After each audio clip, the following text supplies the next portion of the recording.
from the All Indiana Podcast Network. This is AC's Conversations. AC's Conversations is about sports, music, TV, movies, and more. It's everything and more. Everything is ready to go. That include the latest news and rumors, along with interviews with the biggest names in sports and entertainment. Presented by BetRivers.com. This is AC's Conversations with your host, News 8 Sports Director. The man is the real deal. Let's go to work, fam. Anthony Calhoun.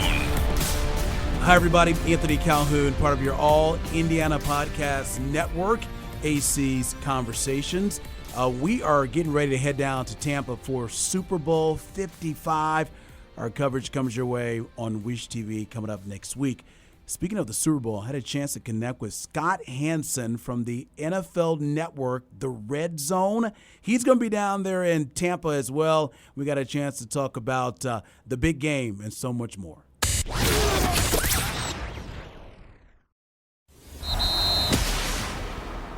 Hi, everybody. Anthony Calhoun. Time now for AC's Conversations. So great to be back with you on the All Indiana Podcast Network. And, man, if you love NFL, you are in for a treat today on this podcast. My good friend, I know you know the name, Scott Hanson, who is the lead host when it comes to the Redzone with the NFL Network and so much more. He's joined us here on the AC's Conversations from California. Scott, thank you so much, man, for joining us. Great to be with you today, and thank you for taking the time, bro. You got it, AC. Good to be with you, man. Good to be with you.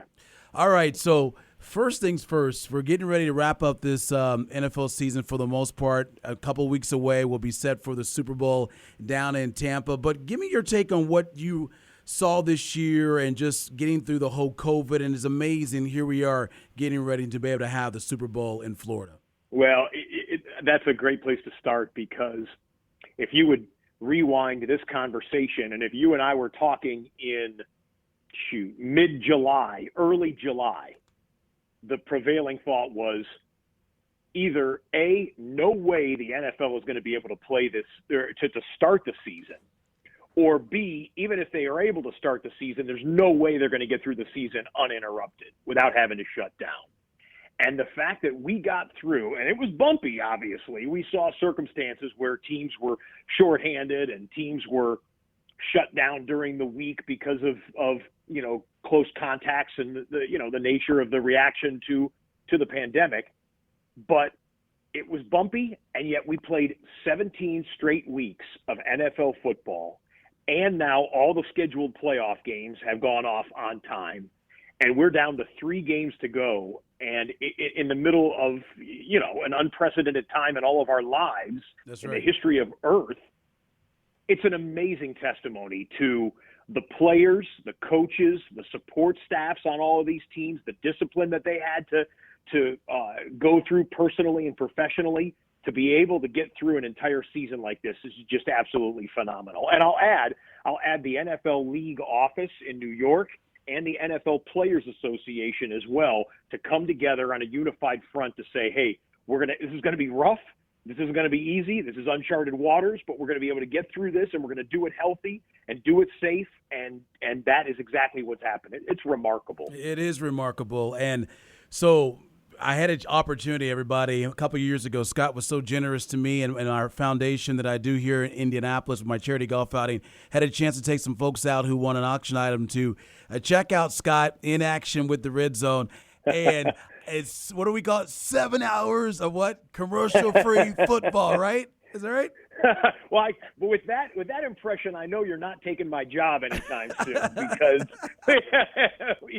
the fans love when I bark out the opening cliche or the opening catchphrase there as well, which is, for the record, 7 hours of commercial-free football start now. And people tell me they have a Pavlovian response when they hear that in the afternoon when 8, 9, 10 games kick off simultaneously. But yeah, I remember that visit well when you and the winners came out to visit us in Los Angeles. And and what blew me away though, Scott, no bathroom break. So take us through. I mean, like, what is it like the night before? I mean, I know you have to be in bed pretty early, right? Because you got all those games to monitor. And then not only that, you're not even taking a bathroom break. I don't get it. What's up? Yeah, well, I value my professional requirements more than I do my biological requirements, I guess. See, the reality is I could take a bathroom break. Yeah. If I chose to, my producers would be like, hey, okay, we're going to go to this drive in New England or wherever, and we've got the Cowboys on the back burner here in case we got to bring them in. You can go. You can go for 2 minutes, 3 minutes, whatever you need to do, go down the hallway, use the bathroom. Well, but if I did that, I still have my IFB in my ear, my earpiece in my ear, and I can still hear the games going on. And I would never forgive myself if during the 2-minute break that I took, I went down the hallway and I heard the game announcer at whatever stadium we were at say, that is the most unbelievable 99-yard touchdown you will ever see. I'd never forgive myself. So it's like the fans, I guess. The fans tell me all the time they don't want to get up from the couch. When nature calls, they don't want to go to the bathroom because you never know the next great touchdown could be right around the bend. And I feel the same way, and so I get into a routine. I've done it for years. I dehydrate myself starting on Sunday morning.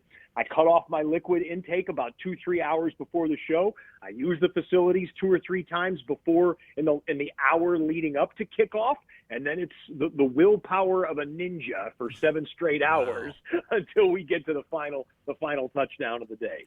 Well, I was so happy earlier this year you had your 200th episode. I mean, that is unbelievable. So you've been there since day one, right, with the Redzone? Correct. Yep. NFL Redzone began in September of 2009.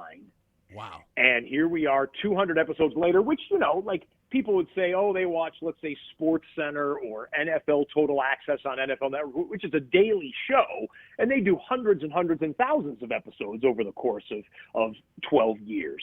But a weekly show that only exists from September until the end of December or early January, that's quite a milestone. I mean, look at it this way. Seinfeld, 180 episodes of Seinfeld. Wow. And to have 200-plus editions of NFL Redzone now is quite something. That is amazing. And so here we are getting ready for the Super Bowl taking place in an area that is very familiar to you when it comes to Tampa. Yep. What's that mean to you? I mean, because that's really kind of where it kind of started for you for the most part. Take us through that story. And, we both are friends with Sage Steele. I know that she was down there in Tampa with you as well. There's some great memories there, I'm sure, right? There are, yeah. We had quite a local sports department at the ABC affiliate, WFTS. Used to be called ABC 28. I think they call themselves ABC Action News now. Yeah. But the local 3-person sports department was a guy by the name of Jay Crawford, who you might remember from some ESPN years that he spent hosting shows at ESPN. He went on from the local affiliate to ESPN. He was the number 1. I was the number 2. And Sage Steele, of course, of ESPN fame now, was the number 3. And it was a great market. That was the rise of the Tony Dungy Buccaneers. And I know you have a great relationship with Coach Dungy. Trent Dilfer was there, Warren Sapp, Mike Allstott, John Lynch, Rondé Barber. The names went on. There were so many great big personalities in that locker room. Derek Brooks, Hall of Famer. And the coaching staff was absolutely populated with future NFL head coaches and coordinators. It was a great time to be in local sports there in Tampa. And of course, because it's a great warm weather city and a city that's used to hosting big events, they're in the rotation for the Super Bowl. And so they're back up here with Super Bowl 55. And it'll be a different type of Super Bowl, of course, because it will not be at capacity in terms of fans. But I'll be going there, and I'll be doing a show in the stadium for all the fans, the less than 10,000, I believe it'll be, fans that are allowed in the stadium on game day. I'll be hosting a show just for those folks on the big screen there at Raymond James Stadium, kind of taking them through the day when all the rest of y'all are watching commercials on TV in the Super Bowl broadcast. I'll be entertaining the audience there inside of the stadium. And one more thing, and if I can add about that, a lot of the fans that will have tickets to the game are going to be healthcare providers. first responders, healthcare workers, people who have been on the front lines in the battle against COVID. The NFL wants to honor those men and women, and so some of them will be gifted tickets to the Super Bowl to give them a little break from the battle that's been raging for the better part of a year. I just love it. And I got to say this, everybody. So I've been fortunate to go to these Super Bowls the past 5 years, and it is so awesome to see my friend on the PA system, on the field, talking to all the fans, getting us all revved up, because when you're at home watching, obviously you got the commercials, you're hearing the play-by-play announcers, but in the stands, you need that voice as well to get you fired up and all the stuff they do on the big screens, and nobody does it better than Scott Hanson. And you talk about the pressure, because you got 70,000 folks watching you on that big screen, and it seems like you have no teleprompter or anything. You're just talking, right? No, it's all ad-libbed. Yeah, amazing. So the fans listening right now understand. It's just imagine that, like, there's a show that when the game action's going on, I'm standing on the sidelines and I'm quiet, right? Yeah. But when there's a TV timeout, and in the Super Bowl there are obviously more commercials than any other football game, so there's a lot of breaks for the people who are in the stadium. And the NFL didn't want just dead air in the stadium. They wanted everyone to stay hyped and interested, and so they brought me in years ago to do a show. And when it's a punt, and the Buccaneers are going to take over 1st and 10 from the 20-yard line when we come back after this commercial break. Well, when they go to break, I pop up on the big screen and I'll do some stats, facts, figures, highlights, interviews with some of the new Hall of Famers, different things like that to keep the crowd engaged. And it's been a great blessing. It's been awesome. And in terms of pressure, yeah, because it's 70,000 people staring at you and listening to you every morning. The morning of the Super Bowl, I'm like, Scott, don't wake up with a pimple.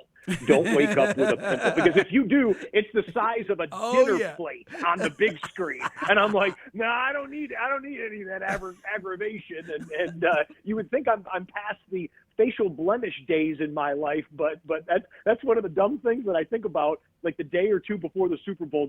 I hope my face looks okay on that massive screen for all the time that I'll be getting. Hey, I love it. 2 more questions for you, and we'll let you get out of here. I want to ask you about Phillip Rivers, 17-year NFL career.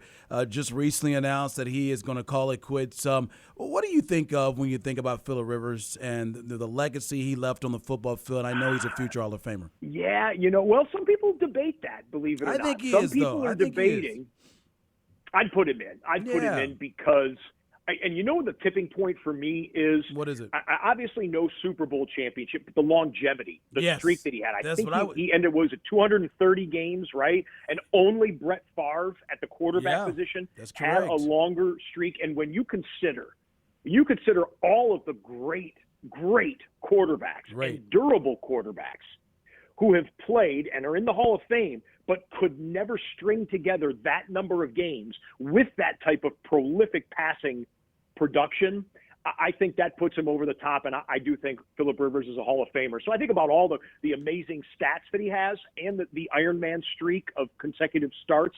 But I also think about the clean mouth trash talking that he would do on the field. And we've all seen the NFL films clips of him, dadgummit, y'all boys think you could do this today? You ain't getting it done today. Hey, you can't play with 12 on the field and stuff like he's always barking at people, but never needed to be beeped out. And that is a personality almost unlike anything that we have seen in the NFL, or certainly at the quarterback position. One of the fun, great guys that has played this sport. And, hats off to him. Hats off to him. Everybody, so I went to Syracuse. Scott went to Cuse as well, played football there. And I don't know if I ever told you the story, but I remember going in my freshman year and wanting to be a part of WAER. And I remember you were one of the voices that did the radio show. They did the sports cast in the morning time. Yeah. And I was like, man, this guy is awesome. Great pipes, sounds good. But I remember you being extremely hard on me and the other guys. Like, you did not mess around, man. When we got there, we had to work on our writing. And when you got on the air, you did what you had to do. But I was just so grateful just to get a chance to see the impact that you had on others around you. And I always go back to that day, just been in WAER and just trying my best to get to where you were and just get a chance to be on the air and do these sportscasts. Wow.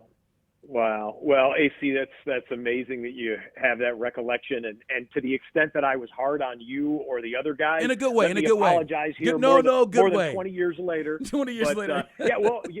Well, yeah. I guess that probably came from my athletic background because not only did I major in broadcast journalism, but I did play football at Syracuse as well. That's right. And I came right off of the playing field into the broadcast booth at WAER.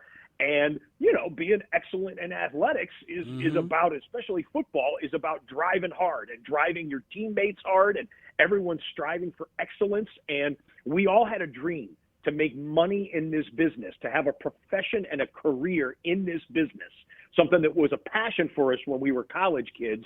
And I knew the mathematical odds were slim for me, for you, for all of our contemporaries and our peers at the Newhouse School at Syracuse University. And so it was like, guys, let's start driving ourselves hard right now. Let's start sharpening those skills right now. Because if we're not ready when the job comes, someone else or 500 other people are going to be ready. That's right. Let's be the best that we can be. So that's where it's always stemmed for me. And I push myself as hard as I do other people. And here we are years later, making a career out of it. We're pretty blessed guys, I would say, AC. Truly blessed. Final question here.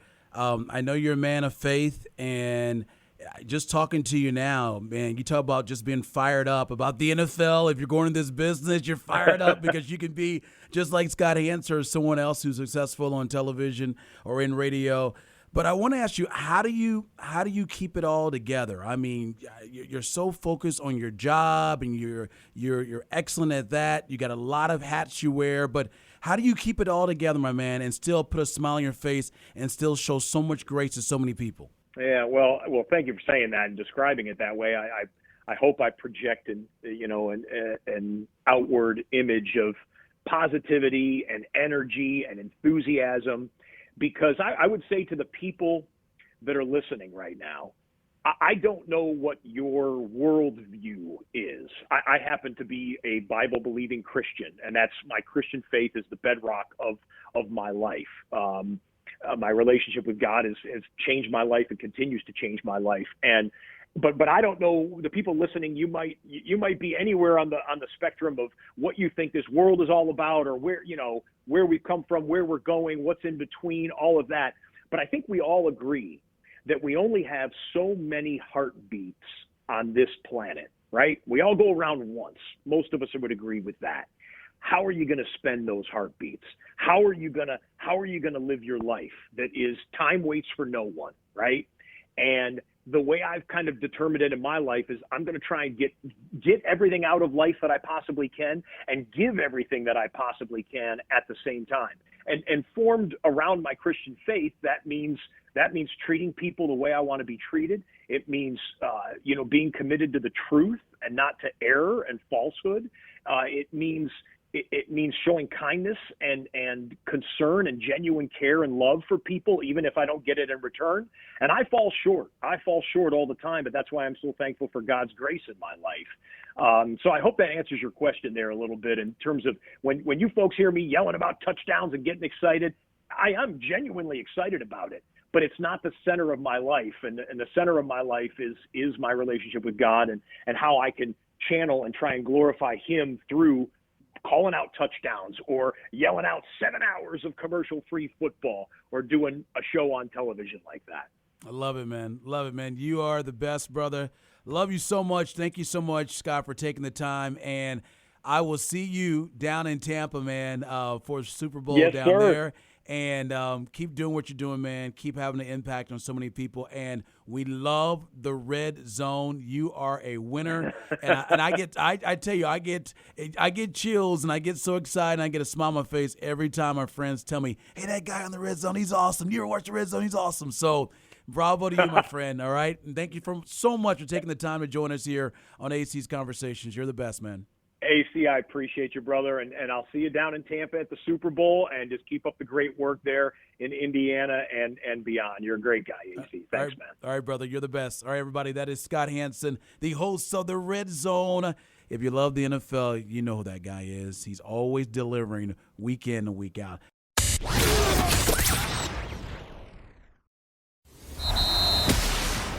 Once again, a big thank you to my friend Scott Hanson for joining us on AC Conversations. Don't forget, we got more great conversations coming your way right here on the All Indiana Podcast Network. This episode of AC's Conversations has been presented by BetRivers.com. Discover more at WishTV.com and when you follow Wish TV on Facebook. Plus, be sure to follow and subscribe to the AC's Conversations podcast and others on the All Indiana Podcast Network. Connect now at AllIndianaPodcastNetwork.com.